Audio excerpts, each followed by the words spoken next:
Hello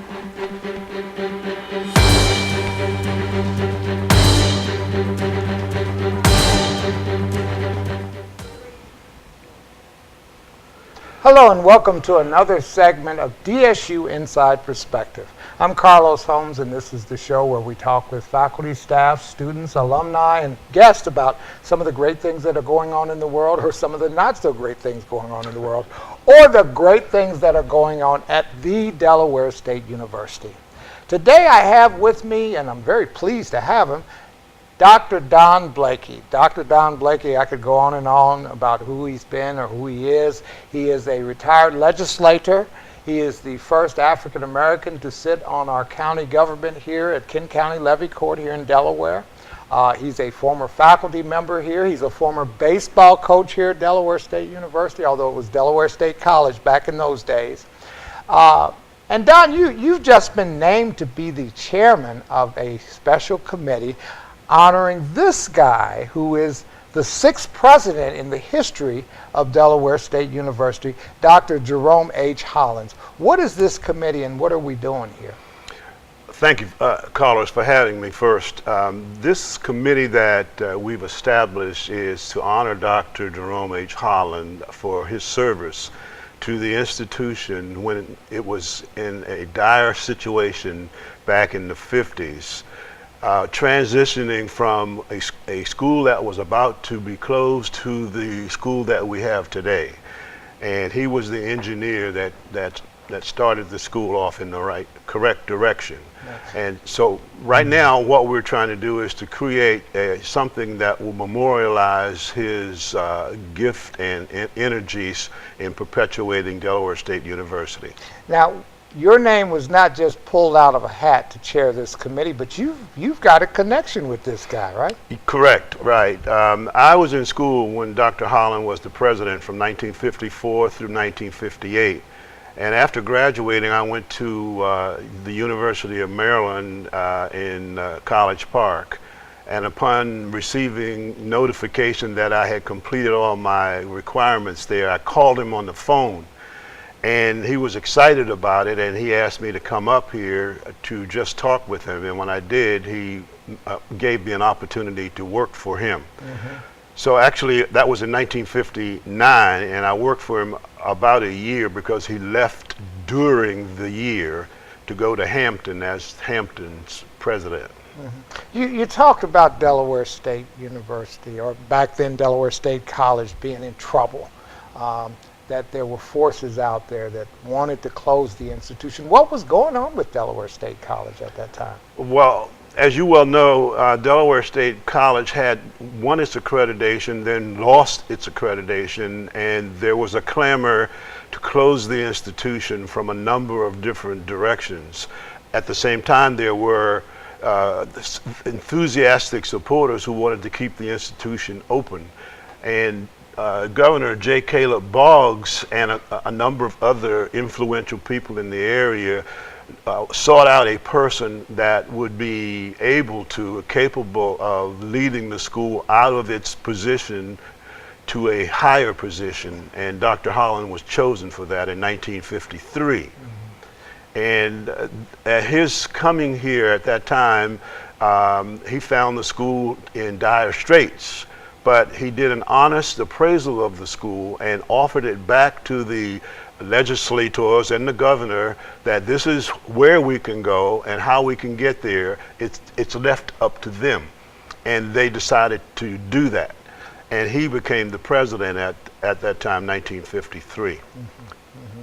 Let me ask a question here, because I mean, I call Jerome Holland the most pivotal president in the history of this institution. No doubt about it. Because he took a situation where we were headed towards precipice.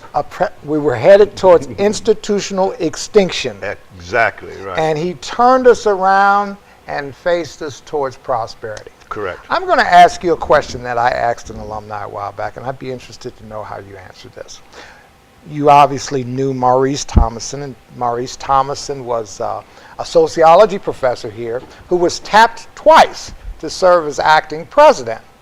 The job was offered to Maurice Thomason in late 1952, I believe. Dr. Thomason didn't take the job. He wanted to go back to teaching. I heard he was a fine sociology professor, but he'd had his fill of being acting president. If Dr. Thomason had taken the job, would we have survived that period? Credit to Dr. Thomason, who was a very fine person and a wonderful professor. He and his wife ran that department, and I had classes under her, but not him. But from my perspective, we would not have survived, because it took a person with administrative capacity, having gone through a number of trials himself when he graduated from Cornell. I'm speaking now about Dr. Holland, and maneuvering his way through the minutia of discrimination, and also having the support of the Pew Foundation, because they play a very interesting and important role in the development or the redevelopment of Delaware State College at that time. Dr. Thomason was on the payroll here. Dr. Holland, from all the reading that I've been able to do, was not on the payroll. He was on the payroll from the Pew Foundation, so he really didn't have anything to fear. He wasn't going to lose his job. He could have gone back and gone to any other school. But he surveyed the situation, offered some solutions, and the solutions were picked up by the then governor, J. Caleb Boggs, and the legislature and the community, and they all started to pull together to stop the ship or the institution from going over that precipice and turning it around and slowly heading it back upstream to where we are today. Mm-hmm. Now, we're going to memorialize him. Yes. We're going to memorialize him with a statue. Yes. Okay. How does that process work? And I know at the time that this is going to appear on YouTube, and we might put it on other sites, we will have already announced it to the general community that we have launched this project. What happens next? Well, there are several steps in it. I think the first step has already been taken, and that is our current president, Dr. Williams, and others. I'm not sure who the others are, but at least he is in complete support of doing this as a wonderful project. Dr. Harry Williams. Dr. Harry Williams, Mm-hmm. as in recognition of Dr. Holland and his contributions. Mm-hmm. Now, we had to form some committees, a general committee, an overall committee, in order to lay out the plans as to how we are going to get this done. Mm-hmm. Step by step, we formed subcommittees, and these committees will be out working on fundraising, on location and information, dissemination of information, and all of the things that are necessary that are usually in place when something like this is done will be done with us. Mm-hmm. Do we have an artist that has been? We don't have an artist at the moment. We're in the stages of now putting together information to give to prospective artists so that we can identify who it is that we want to take this monument to a fruition. Mm-hmm. And so that process is ongoing. Mm-hmm. We're meeting every week or every other week as subcommittees and bringing the information back and putting it together like a puzzle, and step by step we will be working toward that end. Within the next few days, there will be an announcement by the institution of what we are all about and the importance of it. And from that point of view, or point in time, we will be following through with collecting information, putting people in place, collecting money, trying to put all those little blocks, those building blocks, those foundational blocks, the same thing that Dr. Holland did for this institution. It wasn't all done at one time. It was done in steps, and he was successful, and we plan on being successful too. Okay. Well, now, when we get to homecoming, we might have some type of event at homecoming? Yes. At homecoming, the plans at the moment are to make an announcement and also to create a groundbreaking exercise so that other people will know who and what it is that we're doing so that they can be participants. And where we're going to do it. Exactly, yeah. the location. And I think everybody will be pleased with the location as we have it at the moment, because it's very visible. and should be very and exceptionally attractive, and very, well, the right thing to do for the man that has done so much for the institution. So this is something clearly that our alumni and friends of the universities can be involved in supporting.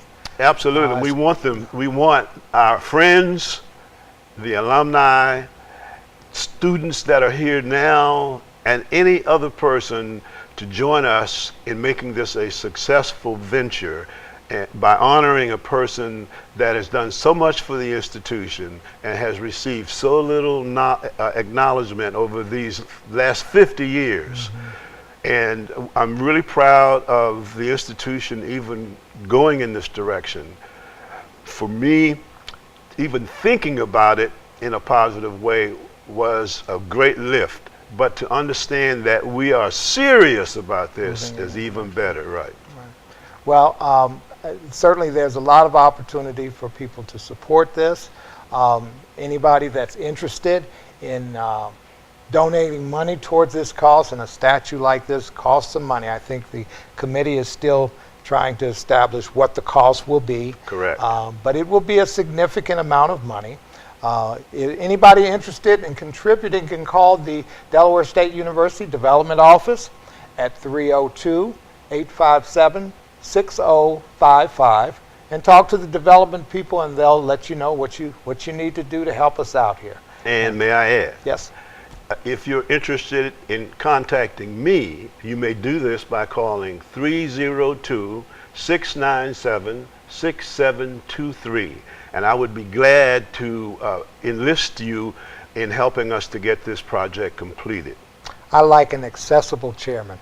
That's a great thing. Don, thank you so much for being on our show. Don, class of 1958, he's spearheading our efforts to create a permanent memorial statue of Dr. Jerome H. Holland. We'll report more on this in the future. In the meanwhile, thank you, Don, and thank you for joining us for another segment of DSU Inside Perspective. And we want you there when this happens. Good day.